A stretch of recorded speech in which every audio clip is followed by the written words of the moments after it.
Hey y'all, it's Mo from Cooking with Mo and Deb. Deb has gone on vacation and I am at my house making some salsa. I had a friend that gave some tomatoes to me this week and I've got to do something with them before they ruin. So let me flip my camera around here.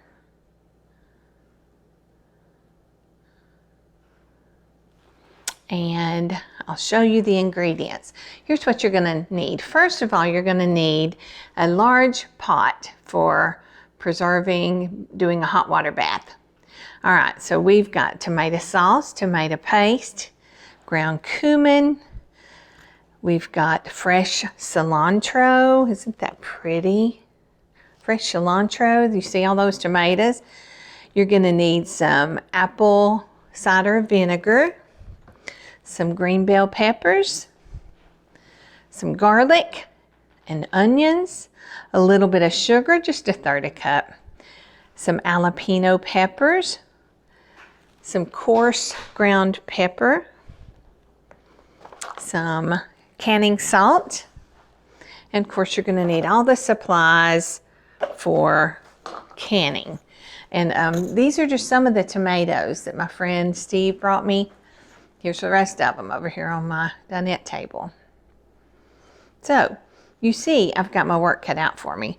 So let's get started. We're going to do a step-by-step on how to make this salsa. Okay, let's get going on our salsa. Now the first thing we want to do is skin our tomatoes. We want to take the skins off of our fresh grown tomatoes. So what I do, the easiest way I found is I take a large cookie sheet, I line it with foil, and then I'm going to take each tomato and I'm going to cut out the bad places. And I've got me a big old scrap pan over here to put all my scraps in. Then I'm just going to cut that tomato in half and I'm going to lay it down, the meat side down on my cookie sheet. I'm going to take out anything that looks like, you know, that white part that's inside there. Anything that's a bad spot in the tomato, I'm going to take that out. But I'm just going to, yeah, look how pretty. Isn't that gorgeous? These tomatoes don't have a lot of that, I don't know what that's called, y'all. You can tell me in the comments, but the white veins that sometimes you get in tomatoes these days. But I'm just going to fill up this cookie sheet as I go. And I've got me this nice tomato knife. Do y'all have a tomato knife? I don't know if you can see that. See that edge? This is the best knife for slicing tomatoes that you've ever seen. It is by Rada. And I just love their knives. They're good and sharp and they're easy to hold, which is great for me.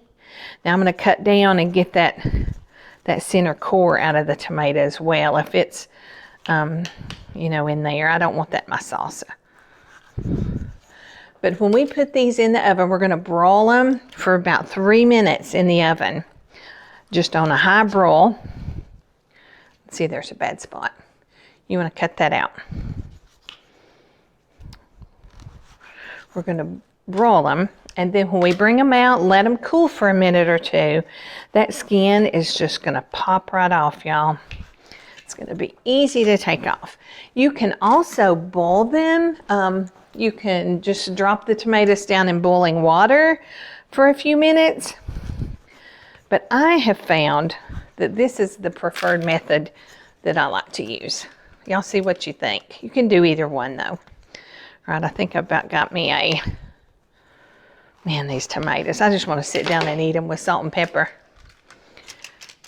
Okay, so here is our completely full pan, and I'm going to stick it in the oven for a few minutes, and then I'll be right back and show you what it looks like.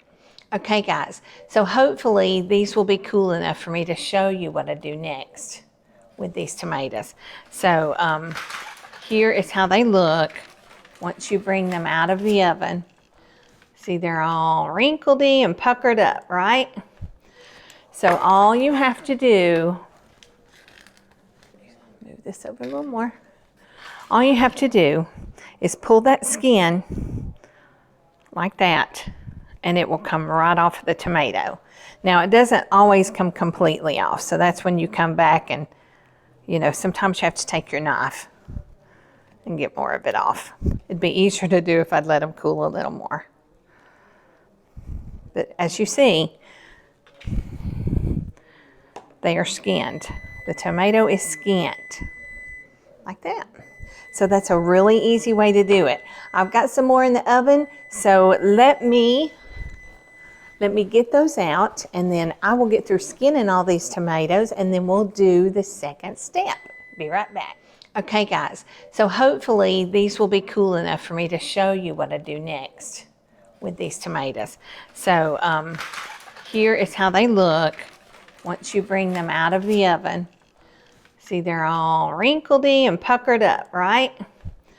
So all you have to do, move this over a little more. All you have to do is pull that skin like that, and it will come right off the tomato. Now it doesn't always come completely off, so that's when you come back and, you know, sometimes you have to take your knife and get more of it off. It'd be easier to do if I'd let them cool a little more.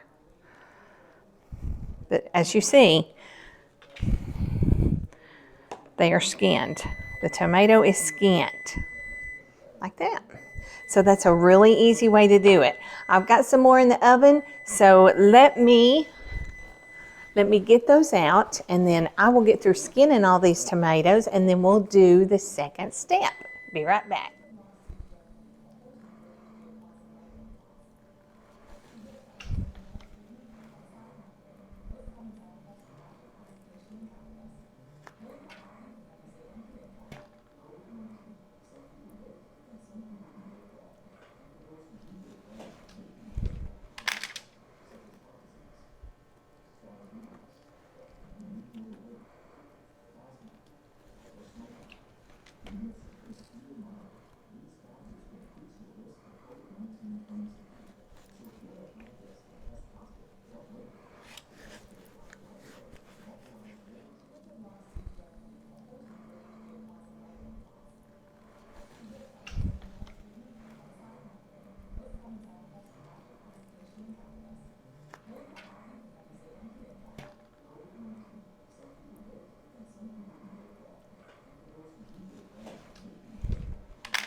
Hey, I want to show y'all something. When you have your tomatoes in the oven under broil, if you don't leave them long enough, the skins are hard to get off. But if you leave them long enough, they should do this right here. They should just, you shouldn't even have to pick that tomato up. That whole skin will peel off of that thing. And sometimes it will tear, and you'll have to go back. But I left this pan about 5 minutes. There's a little black spot. And it seems like they are coming off. These skins are coming off a lot better and easier. See that? Just come off really quick. So be sure you leave them long enough in your oven under broil. Hey, I want to show y'all something. When you have your tomatoes in the oven under broil, if you don't leave them long enough, the skins are hard to get off. But if you leave them long enough, they should do this right here. They should just, you shouldn't even have to pick that tomato up. That whole skin will peel off of that thing. And sometimes it will tear, and you'll have to go back. But I left this pan about 5 minutes. There's a little black spot. And it seems like they are coming off. These skins are coming off a lot better and easier. See that? Just come off really quick. So be sure you leave them long enough in your oven under broil. Okay guys, we're ready for step 2 of our salsa. I have all my tomatoes peeled, and now we're going to get the tomatoes ready to go in the stock pot. Now, what I do is I place a colander in my sink, and I'm not saving the juice this time. Sometimes you can save the juice and, you know, canned tomato juice, but I'm not going to do that this time. So I'm just going to let the juice run down the sink. but I need to get as much of that juice out of these tomatoes as I possibly can.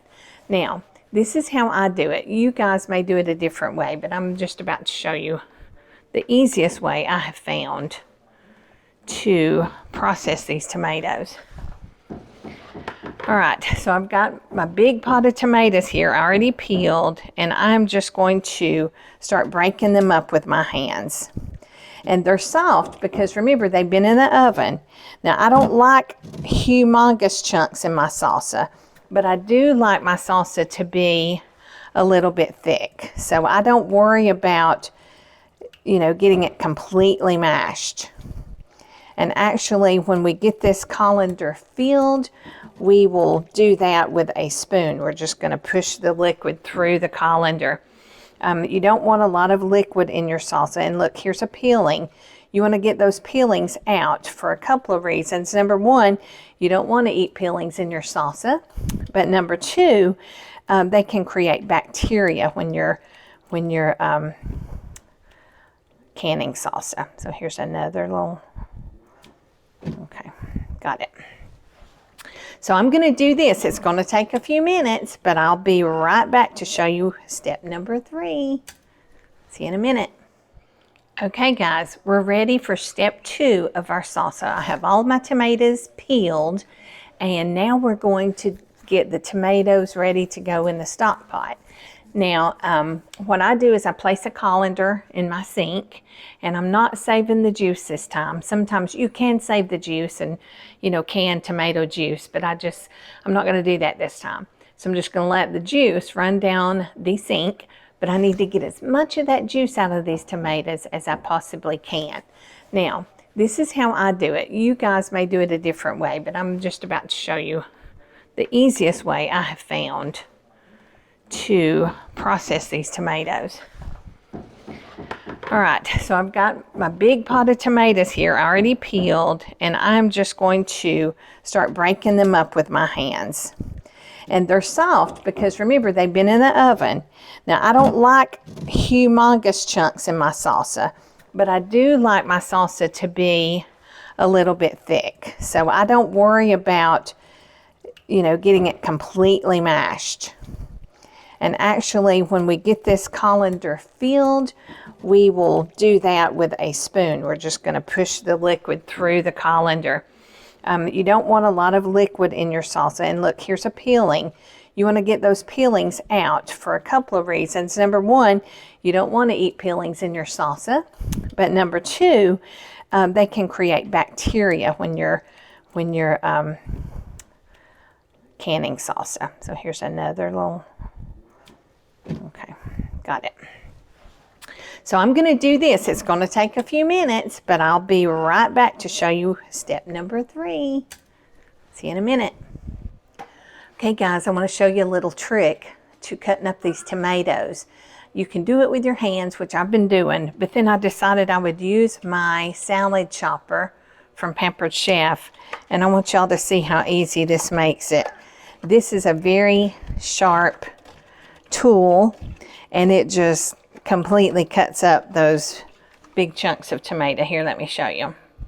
Here's a big tomato. Boom. Just cuts it right up into small chunks. So much easier and definitely a lot less messy than what I was doing before.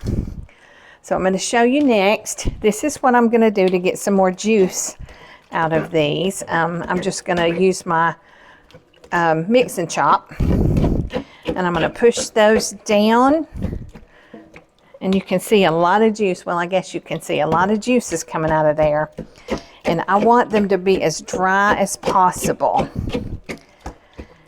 So we're going to need 10 cups of these tomatoes. So 10 cups, that's a lot of tomatoes, y'all, but that's what this recipe makes.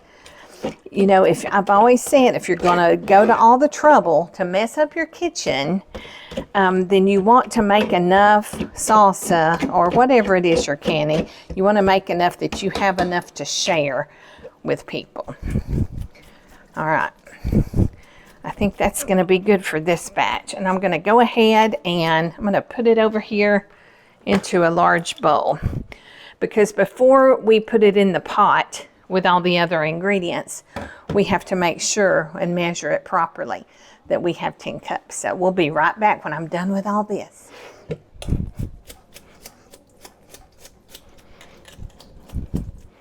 Trying to get all that liquid out of there as much as possible. Pretty dry. Still leaking though.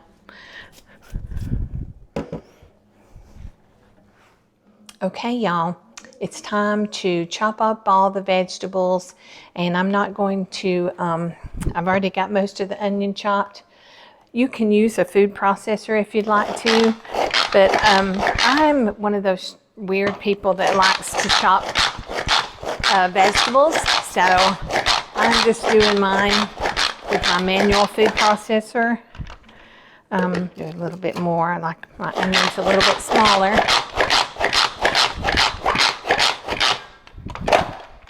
Okay, so see, it chops them up really, really good and fine. So I've already got 2 cups chopped. Here is another cup.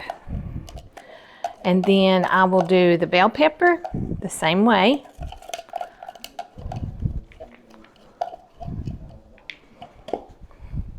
I have got my garlic already minced and I just put it on top of my onions there. So there's my 3 cups of onions. I'm going to do my bell peppers and I'll be right back. Okay guys, I'm going to show you these pretty jalapeno peppers. I've already chopped some of them up. I am chopping up the seeds in them because we like our salsa to be hot. So we're going to do the seeds in this time. It does make it a little more spicy. So if you don't like it real spicy, then you might want to take those seeds out. And if you do, what you do is you cut them in half and then you scoop that out either with a knife or a spoon. But you do need to be careful because you can burn your hands with these peppers, I tell you. I've done it before myself, so. And our eyes are burning from all the onions and peppers that we're chopping up. But we're gonna keep chopping until we get everything chopped up, and then we're gonna come back and put it all together for the salsa. Be right back. Okay guys, we are ready to put this salsa together. I've got all my veggies chopped. I've got my spices gathered up. So let's go ahead and put them in the pot now. Sorry about that. Okay. As you can see, I've got my tomatoes. They are drained and chopped up. And I've just got them in my stock pot here. Let's see if I can fix this where you can see it. Maybe. Okay, so we're just going to start adding our ingredients. And I'm just going to go down the line. I'm going to add my onion and garlic first. That is 3 cups of onion and 7 cloves of garlic. So a while ago my husband said, "Why are my eyes burning?" That is why. Because that's a lot of onion and garlic. And then I started chopping peppers and it got worse. All right. So we've got our onion, we've got our garlic. Now we're going to add our chopped green bell pepper. That is 1 3/4 cup. I've got it chopped really fine because I don't want any large chunks in my salsa. I'm just kind of mixing it in as I go, y'all. This is a really colorful, pretty salsa too.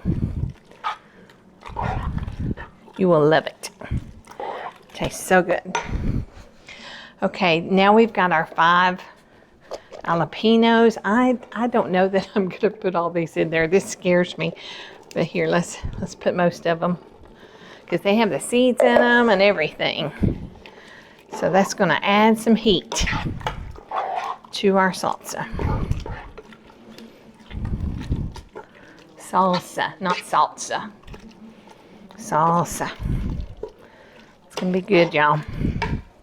Okay.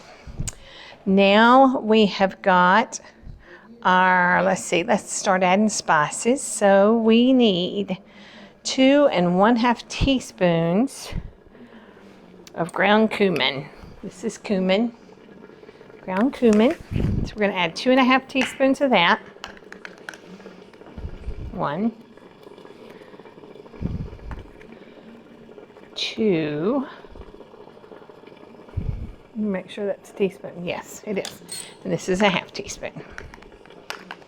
Don't want to mess up this recipe, y'all.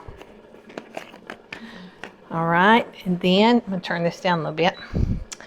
Then we're going to go with 2½ teaspoons of coarsely ground black pepper. And y'all want to see that? See, it's not just your real fine. It is coarsely ground. 2½ teaspoons, yes. So we got 1, 2, and a half. Yummy. Love me some pepper. All right, now we've got 2½ tablespoons of canning salt, or some people call it pickling salt. So it's 2½ tablespoons. So here it goes. I'm going to go ahead and stir these spices. I'll pick up that camera here in a minute and let y'all look. Yummy, yummy. Smelling good. And I don't even have the vinegar in it yet. Okay. Pepper, pickling salt. Okay, here we've got 1/3 cup of chopped fresh cilantro. I hope I chopped that up fine enough. I think I did.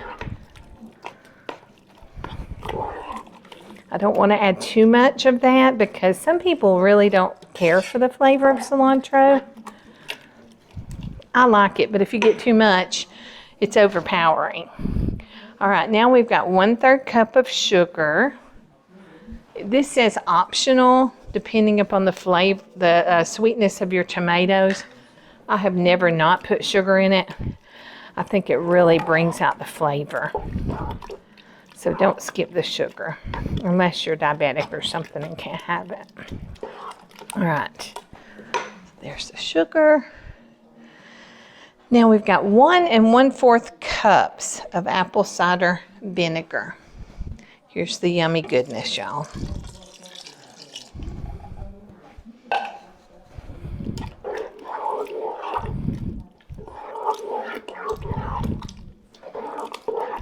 Okay. All right, we need 16 ounces of tomato sauce. This is not optional. And the reason why it is not optional, because it has to do with the canning pH, the pH in your recipe. It's for safety purposes. So make sure when you are canning anything, make sure you go by the recipe that has been tested, because canning, you know, bacteria can form and things like that, and it's not really safe to change up the recipe.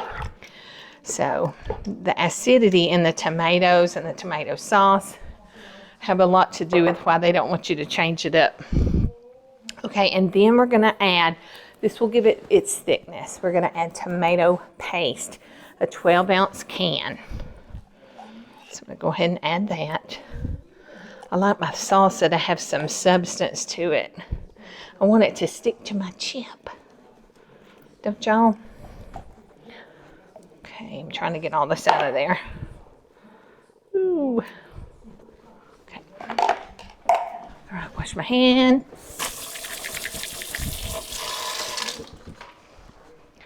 Okay, guys, that is the ingredients. Let me make sure I've gotten everything and added everything I was supposed to add. Yes, I did. So I'm going to go ahead and stir this up, and then I'm going to bring that camera over here and let y'all look.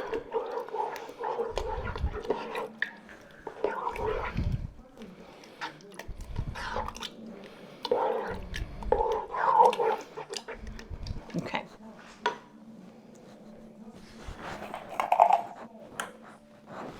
Okay, here is our salsa. It's looking good, don't y'all think? Let's See all those good bits and pieces in there? I do see a couple of chunks I may take out of there. I don't like the big chunks of onion or other things like that. But there you go. That's the salsa. So this is a great recipe. It's a hearty salsa. It's not one of those that you just use a mix and some tomatoes. Now it makes a mess in your kitchen, y'all. I will just be honest with you. It's not easy. I mean, it's one of those things you better dedicate a few hours to doing it, but it is worthwhile. And when you share that salsa with your friends and family, they're going to love you for it. So I'll be right back and we'll put this salsa in jars. Okay, guys, we are ready to put this salsa in the jar. So I brought the salsa to a boil, and then I reduced the heat and let it simmer for about 10 minutes. So it is good and done. You can see the good old salsa there. All right, so I've got my jar lids boiling here and getting hot. I'm going to cut that off. All right, turn my salsa off. So my jars I washed them with hot soapy water, and then I sterilized them in my hot water bath pot. And so now they're good and ready to go. So I've got this canning funnel. If you don't have one of those, get one. They're a lifesaver, and they keep you from making a mess everywhere. So all I'm going to do is use my ladle and carefully fill up my jar, okay?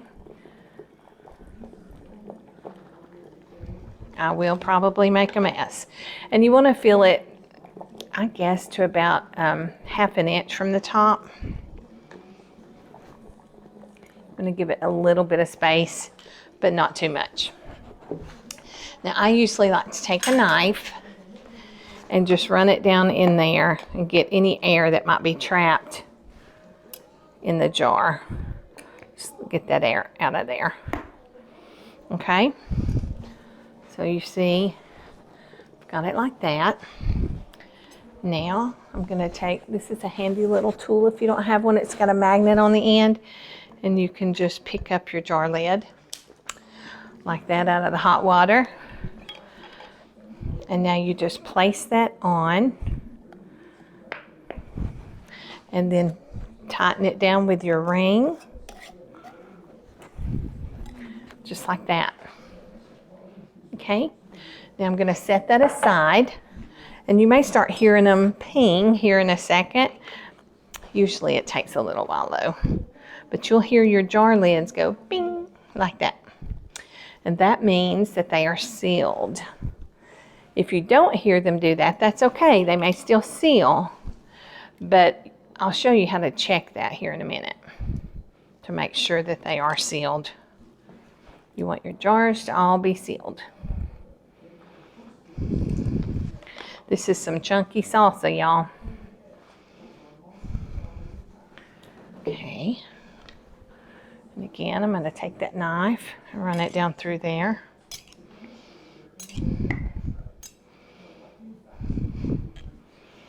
Okay. Take my lid. That's the handiest tool. I used to have trouble getting that out of there. Put it on, press it down, and then secure it with your ring. Just like that. I'm going to go ahead and fill these, and we'll be right back. Okay, guys, we've got our jars filled up, and I jumped ahead of myself a while ago. We're not going to hear that ping until we hot water bath them. So our jars are full. They're tightened down with their lids, and I'm going to drop them in this hot water bath, which is filled to the rim. I'm going to put my small jars in first and see if I have room for the big ones. Don't burn yourself doing this. This water's hot. All right, hold on. Turn that water off. Gotta clean up my mess now. That's the fun part, right? Okay, maybe I can fit them all in there. Last one. This is how this jar lifter works. Y'all need one of these if you're gonna do any canning. Perfect. Look here. Perfect fit, y'all. And you notice the water is over the lids, and the rack is so that the jars are not directly on the bottom of the pot, and that water flows all around them and truly gives them a great hot water bath.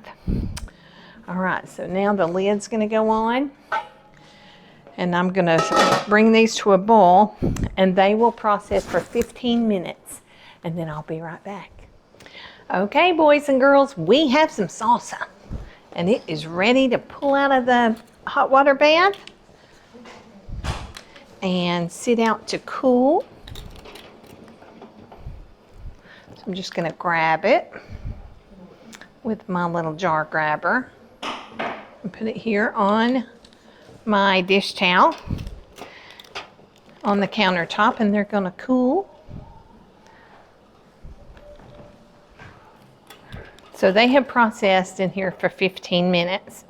And one thing I forgot to mention to you, when you're filling your jars, if you get salsa on the sides of the rim of your jars, take a clean dish towel and wipe that off, because you don't want anything on the rim of your jars. Wonder who's gonna get these big jugs of salsa. I have a son-in-law that really loves my salsa, so maybe he'll get one. And a couple other people really like it too, myself included. All right, so we've got this.